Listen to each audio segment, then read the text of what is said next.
Hello, everyone. Welcome back to Paragliding Banter.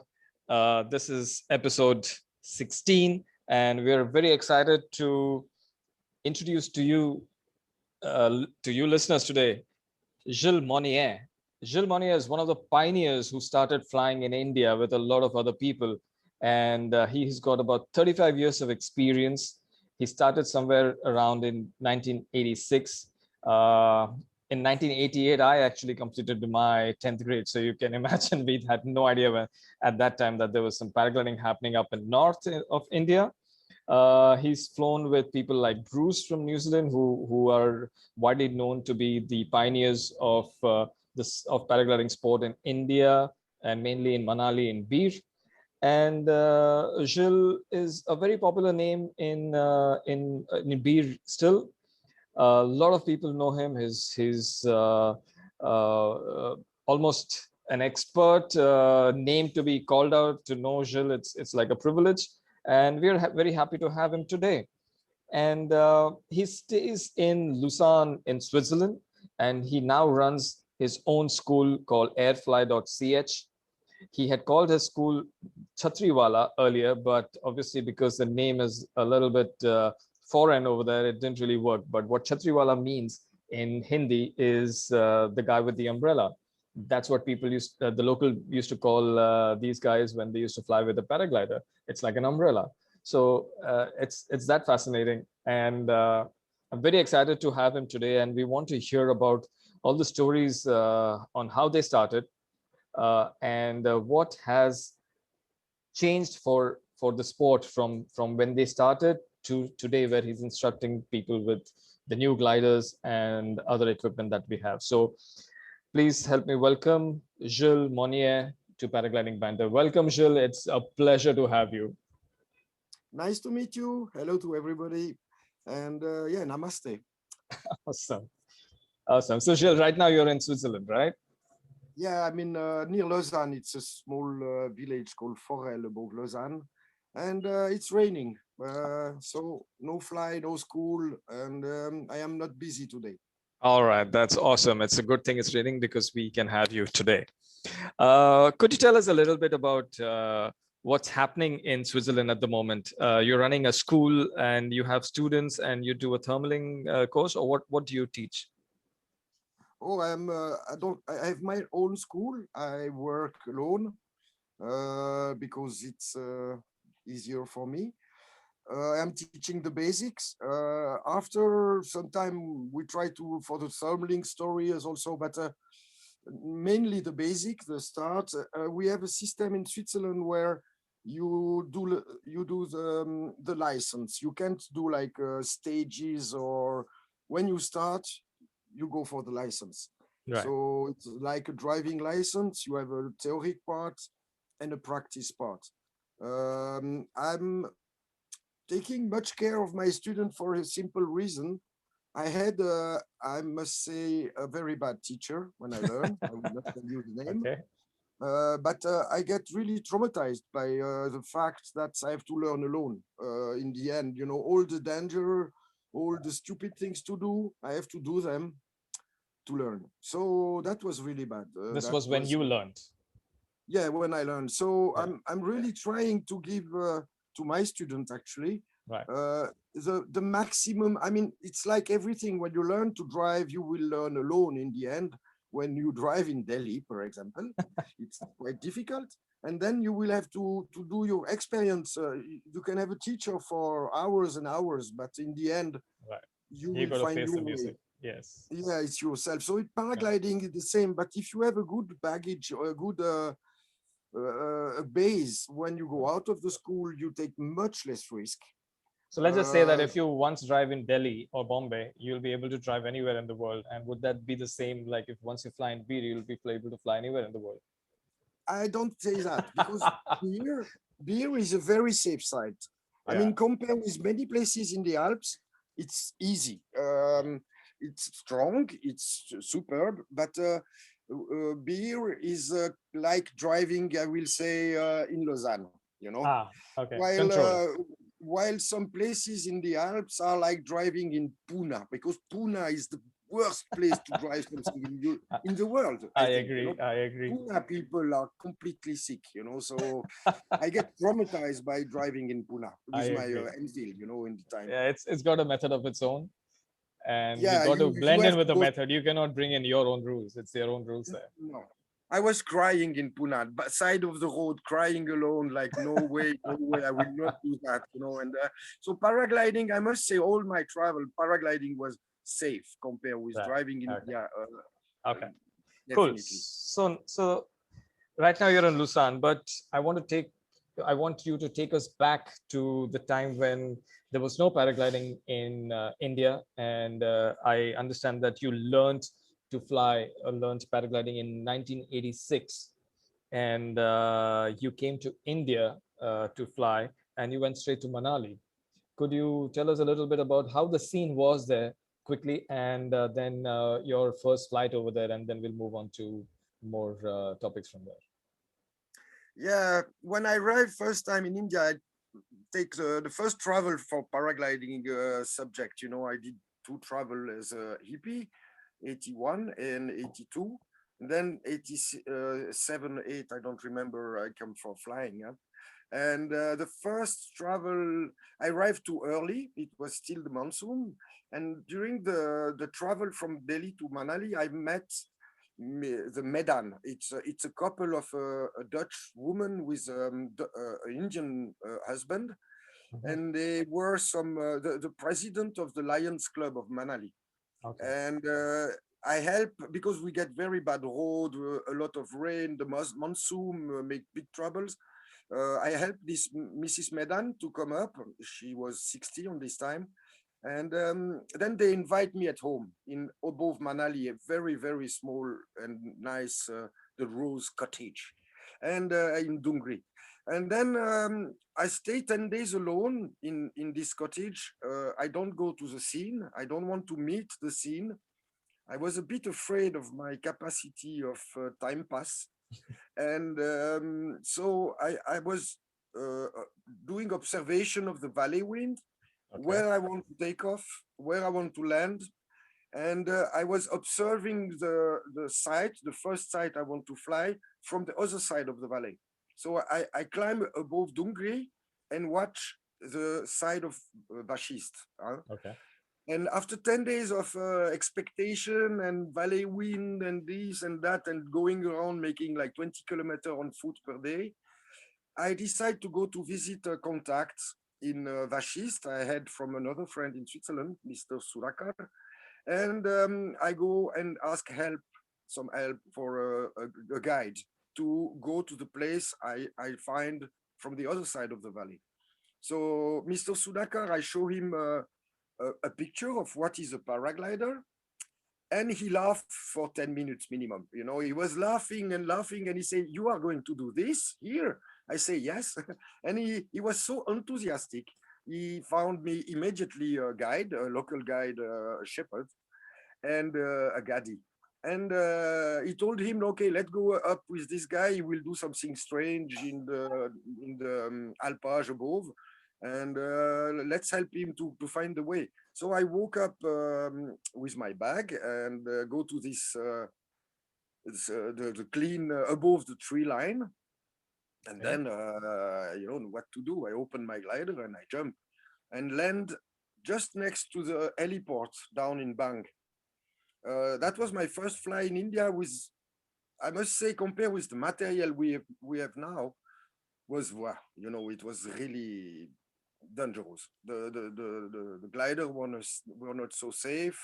The Could harness you tell us were a little really. bit about the glider? How many cells were there? How was the glider then? That was a Jenner 312 dynamic. It's a LDK. That was the first fabric of paragliding altogether. You know, it was from Switzerland in Morges.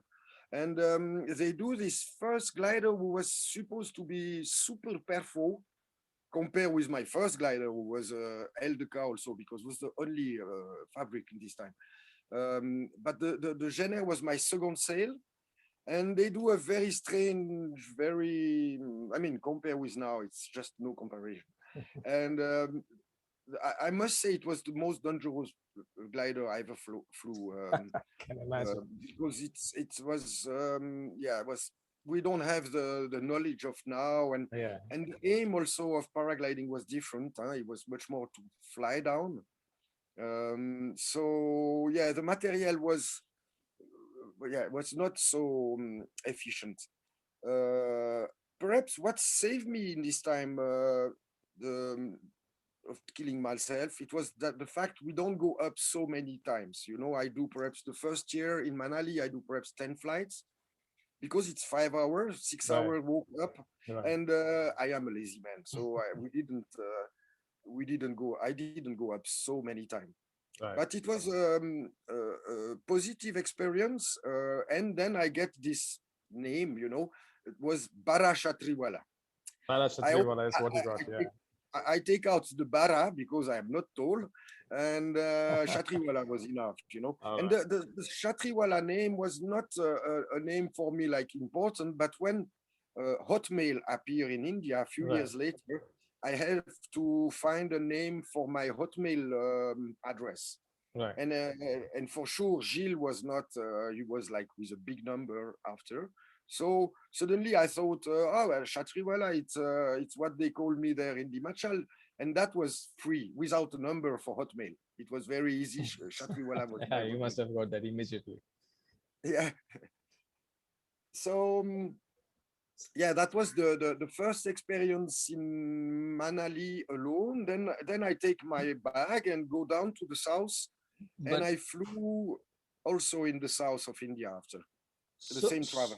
okay, but tell me something. When you flew in Manali, you were the only person to fly at that time. You would were Yeah. there some people around with you, or No, no, I told you before me, it's have been two Swiss guys. yeah? I still know them No, no. here. Huh? I mean, when you flew from Manali from that takeoff site, was there somebody with you? No, no, I was with the Gadi. I was alone, and Oh, I was that was a very strange thing. You know, Bruce. Uh, right. yeah, my dear friend. Yeah. He came, I think, just when I left. Something like, you know, and we have a very strange story with Bruce because we didn't met for years. I was in Manali, he was in Bilaspur, then I was in Bir, he was in Manali. And for Okay. years, some people told me, hey, you know, it's another one, you know, it's another pilot here Right. around. His name is Bruce. Right. And I don't meet. For at least 2, 3 years, we hear about each other. Right. He knew I was around, I knew he was around, Right. and we didn't meet. Right. And that was very funny. And yeah, it was just a name, you know, Right. far away and never on the right place. Right. And it takes some time before we met with Bruce. And so you went down to south. You said after you flew in Manali, you went down to south of India. Yeah, I flew the first travel I flew in. After I go to wait, I'm not sure if I go first in Pune or straight in Panchgani, not Panchgani, in Kodai Canal. I think it was Kodai Canal. And the Kodai Canal part of the flying was really over dangerous, was completely out of it, you know. I don't understand the aerology on this time Okay. at all. You know, I don't Okay. know what means Lee. I don't know many things. And the Kodai Canal site is on the lee during the winter of the general wind from north east. Right. So it's a huge denivellation between Kodai Canal and Batlam Kundu down in the plain, Okay. I've never heard of 2,000 that meters. place. Yeah, it's a huge thing, you know. Okay. But then because of the gliding angle of my glider, the fact I was in the lee, the fact I didn't understand so well anything, Right. uh, I reached the plane only once on sixth fly, and the rest of the flight I finished in jungle, and Oh, that was not safe. yeah. Luckily, I didn't hurt, and I survived this experience, but was really stupid. You know, was just I'm going to ask you a stupid question here. Uh, did you guys have a reserve at that time? wait. Then no, no. I Oh, flew so I flew 7 years without reserve, I think. okay. The first the first 7 years was no reserve. No reserve. Okay. The first, they don't exist.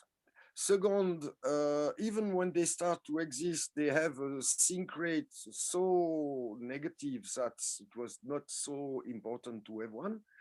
And then, yeah, we didn't fly with reserve. I mean, the the hang gliding story in Switzerland will start like 15 years before the Right. paragliding. Right. It was a massacre in Switzerland. So many people die because no reserve, very bad material, and it's, yeah, it's like this. You know, people, they have so much. The dream of flying is so important for That's some. right. They jump. You know, just Right. jump. Many hang glider pilots I knew, they buy one, they build one, and then they go and then they think about after takeoff, but they don't know nothing, just nothing, you know. And that make a huge accidentology. And every good weekend in in Switzerland, it was like 2 or 3 deaths from hang gliding. It's amazing that you people like yourselves who have been our who are our pioneers who have gone through so much, and today we fly safe because of all the things that we've learned from your flying. And you say the same thing about hang gliding. But when you look at the aviation world today, uh, in spite of developing all the technologies, we still have accidents. And every time there's an accident, uh, aviation becomes safer for us. Every time there is something that goes wrong, there are redundancies built into the system. And I would say the same thing goes with us today. Even now, we fly much safer thanks to you guys, with the advancement in technology and the ideas and stuff that has come into our flying. But we still do have accidents. We still do have uh, issues with flying, and people hurt themselves. But nowadays it's mostly because I would say is mainly would be pilot error, and yeah, not so much of equipment. I wouldn't say that it's not at all equipment. Of course, there are times when carabiners have broken and reserve was not deployed. Again, those are again things that a pilot should have changed and checked. Uh, Not so much of the equipment, but still more of the pilot. What do you think about that now when you fly now compared to what you were flying? I mean, the thing, it's a very important subject. I talk a lot about it with my students. Okay. Our sport, paragliding, it's a mixed, a very dangerous mix of fun. I am the king. I am above everybody, and Right. look at me, Right. and aviation, where it's not at all fun. It's a very strict rules, and the mix of these funny and look at me, and I am the nicest, the highest, and aviation. It's a very dangerous mix, and still now, huh? The observation. After, also, paragliding is very strange because once you are in the air, you are alone, completely alone. Nobody can help, nobody can come and take True. your hand. So the mix of fun and yeah, I mean, it's nice to fly and to be the one who fly. Right. So, and then aviation, where it's not at all look at me. It's taking care of many things: the material, how I prepare the material, how I maintain the material, and even here in Switzerland, it is the same. Till now, we have sadly a lot of deadly accidents these last years in Switzerland, too many, and that's really the fact of this dangerous mix between aviation, completely strict, not fun at all, and full fun, flying above the high mountains in the Alps, and yeah, doing incredible things. But you have to keep the parts really separate. Yeah. Aviation, I am strict, I am correct, I do every time the same control, like when we see on TV, you know, the guy before to go up in his plane, he touch his plane, he touch the screw, he touch everything. He make the tour of the plane, then he go and make his checklist. We have we need the same attitude, and in the same time we are much more into look at me, nice girls, blonde, if you can, and all. So that's make the sport. You have to really make like the part between this is aviation, this is fun, and that's everybody do is mixed. You know, you can go into acro, you can go into a huge country, walking in the mountain. And everybody do is mixed and take his level of risk. You know, you go from the highest level, like in Pakistan, Right. which is quite impressive, Right. to the easy level, like in La Dune du Pilat in Right. France, where Right. it's the wind from the sea. And I mean, the risk is always there. You know, while you click the first click on your harness, you are into flying situation or dragging situation, or That's right. you are That's into important. you have to be into aviation story then. So, so you're saying that you might have a personality which is more of a alpha male. It could be, look at me, I'm doing so well. I've got the best equipment, and I'm going to fly the farthest. I've got this record. I've got that record. But when it comes to getting yourself into the harness, strapping on, at that moment, your ego has to go, and aviation becomes the hero. The rules become the hero, and you have to respect the rules and fly with a lot of uh, uh, I would say respect for the equipment and flying. That's how you need to be safe. Would that be Yeah, right I to say? mean, you know, India is what it is. So we know the state of the hospitals in India and the state of the yeah, survey, how they can help you and all.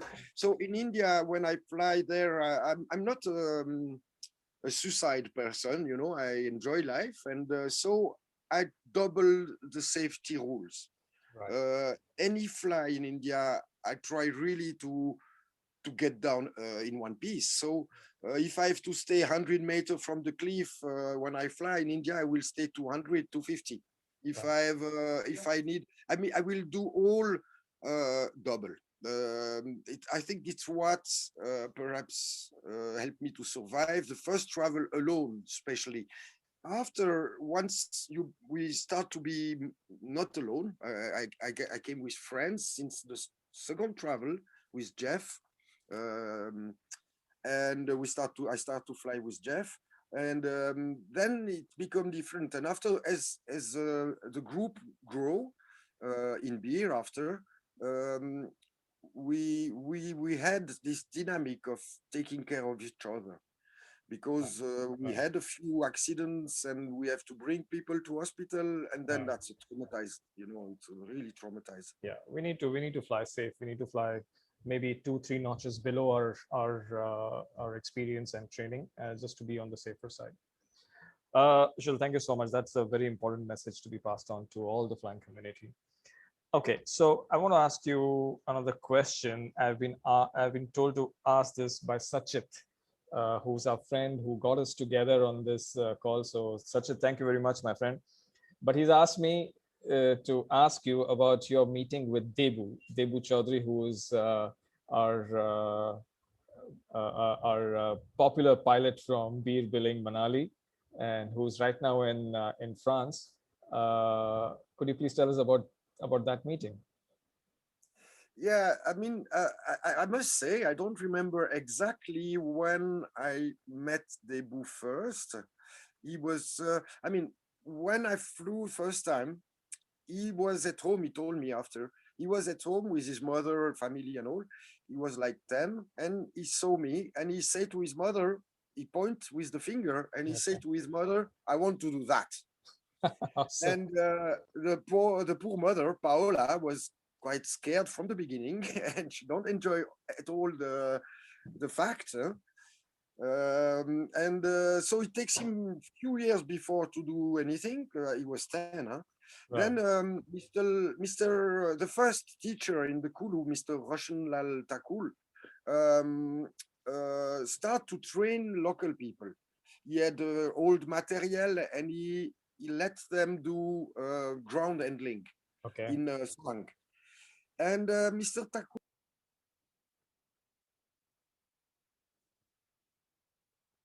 sorry, he don't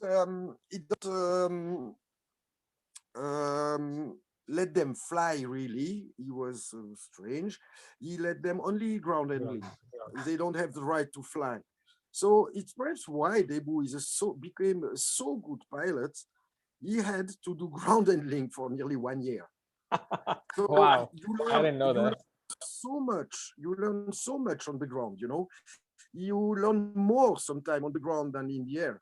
So after 1 year ground handling, he started to fly alone. And then I think he was 14. We were already a little group in Bir, No. really small group in Bir. Already, I met already Bruce and few. And then he asked us to come with us in Bir.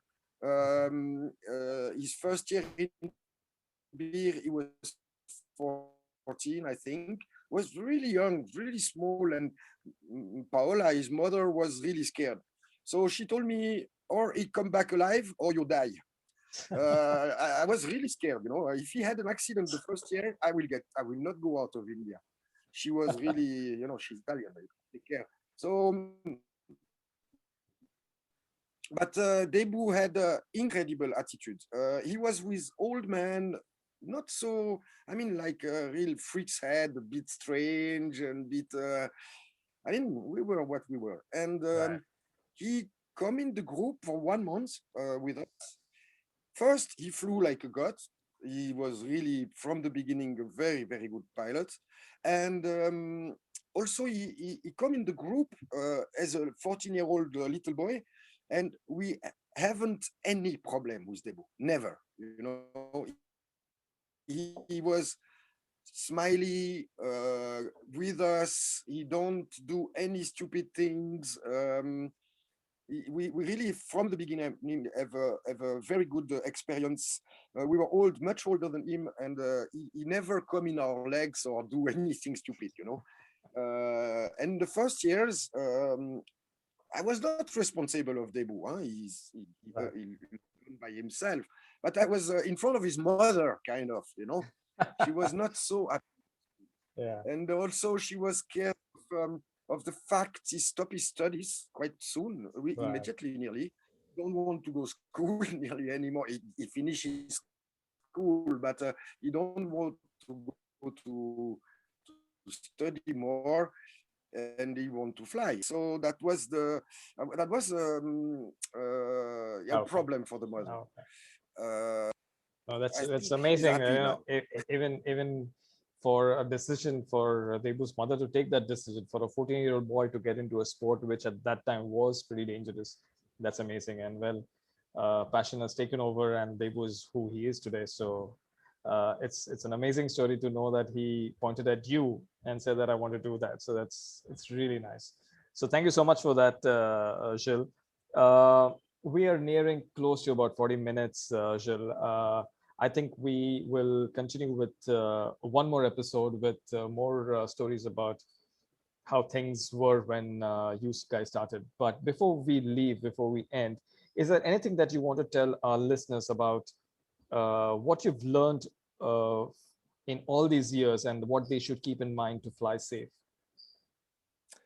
Yeah. Uh, First, I want to tell you about something about India. Uh, when the young people were coming in India in the year 80, 70, 80, 90, like a hippie, like backpacker, like what you want.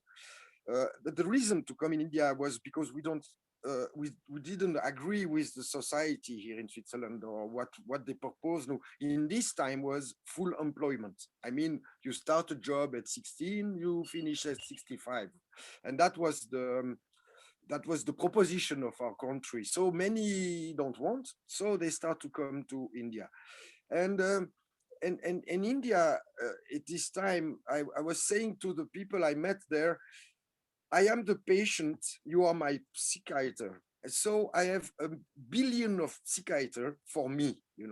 you are all my doctor, and I'm the patient, because I want to break my way of thinking, the Swiss thinking, and I want to understand the Indian way of life. And the main word was at this time was hawa. We go with the wind, not as paragliding people, huh? As Right. travelers. Right. You know, you never know if you go left, if you go right. It depends who you meet. My first aim in India was, the first travels as a hippie was to meet sadhu.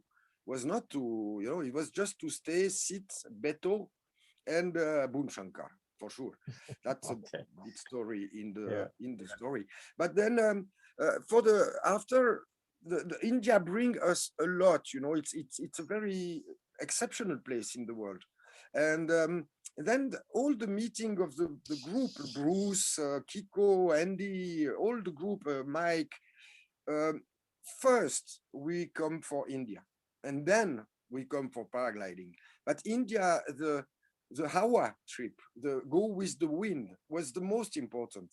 And then we put on that the paragliding. Then paragliding take a lot of importance. But for the beginning, and it was funny because in beer, all the group came by his own. We don't know if they will come. We don't invite. And we were just there in beer first alone. Then suddenly a guy come with a big bag. I think the first was Uwe, a German guy. He arrived with his Enfield with a big bag, and he say, is you can fly alone around here. And then after Kiko, after Andy, after one after the other, suddenly a new guy with a big bag come and hello, hello, And just and form a then the group. group Yeah. formed this himself, and then some of them come every year and every Right. year and every year, and some of them came only for occasion. It still But works that way. yeah, it grew up that way. Yeah. But to understand the Indian paragliding scene, first you have to know that we all come for India first, Right. for this Hawa, for Right. this the Way of life. crazy yeah, the puggle, you know, we come Right. from for puggle things, you know, like we never know what will happen tomorrow. You can't ask any of us Unpredictable. this time, what will you do tomorrow. We don't know. They can show you the four direction, you Yeah. know, because it was no definite Right. aim. It was not like now with a book in their hand or the Right. cellular phone in the hand and organizing their travel. It was like, I met one man, I will go north. I met Yeah. another man, I will go south. And Yeah. that makes You live life. I mean, People the used to live magic life for the of our moment at that travel. time. People live life for the moment. Yeah, yeah. After I mean, the paragliding, Yeah. that's also a Yeah. big subject with my Yeah. students. You know, some people do meditation. Right. What the aim of meditation is to be in the present moment. Right. And paragliding is an obligation of meditation. That's right. When once you take off, Yeah. your It's just body, yeah. your brain, Yeah. your Yeah. you are in the instant, That's and that's that's a so true true. meditation. That's so true, and I've experienced that. I know I've got some difficult times in my life, and I've been flying during those times, and you don't remember anything. You know, you just actually think you're connected to the universe in a very different way. Everything's blank, and everything's positive, and everything's nice. And it's just brilliant. It's just Yeah, that the thing moment. It's is, just you and the glider and the air. the thing is, we are not made for flying. We knew, and so once we put ourselves in the air, our brain sends signals of alarm like you shouldn't do that, you shouldn't do that, you shouldn't do that, and so it brings you to the instant, you know, That's because right. he's really aware of a risk, or and Right. that's give you the same effect than meditation. And meditation is really hard. I did a few Right. vipassana course. Right. It's suffering like horrible, you know. It's madness how much you suffer. So I prefer to fly Right. as a meditation. It's more effective for me. Right.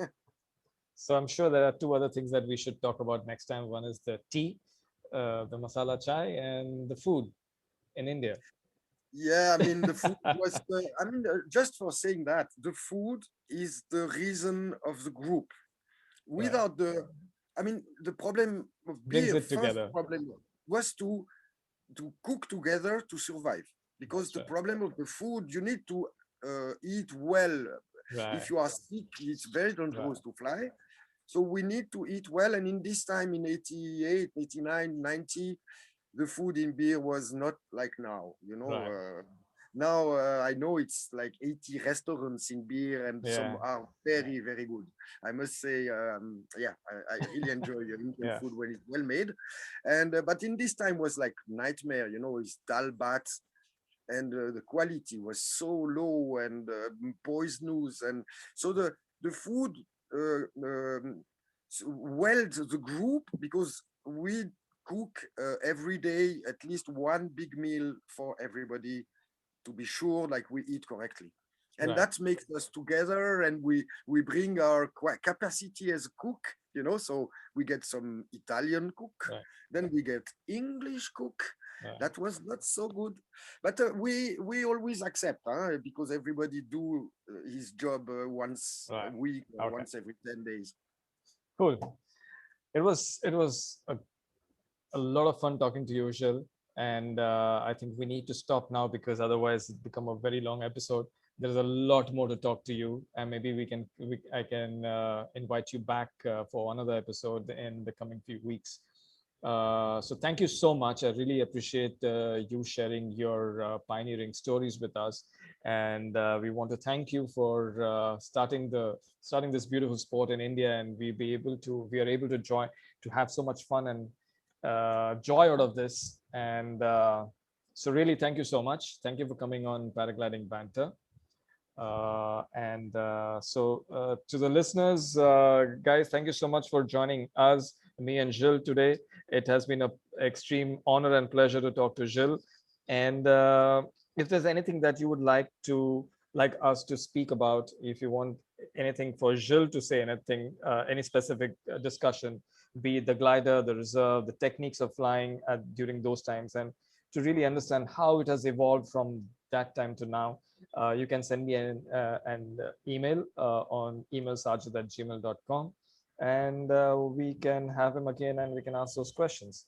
So thank you very much, Jill. Welcome, and yeah, I get very much pleasure to speak with you, and I must say for the last that India is on the good way for to be a great nation for paragliding, and it's still a few details to, but it's on the good way. I will Right. speak about it in another episode, perhaps Okay. about safety. But Cool. I'm very happy with the Indian paragliding scene, how it evolved. Yeah, yeah, Right. definitely. Cool. And hello to everybody in India I met. So many people in 35 years, so I forgot most of them. Sorry. Cool. We look forward to seeing you in India soon, and we can meet all those people again. Yeah, I hope so. Yeah, I really, really enjoyed to come again. All right. Definitely. All right. Thank you so much, Jill. And thank you, listeners. And we will come back to you again with another episode by next week. Thank you and bye bye.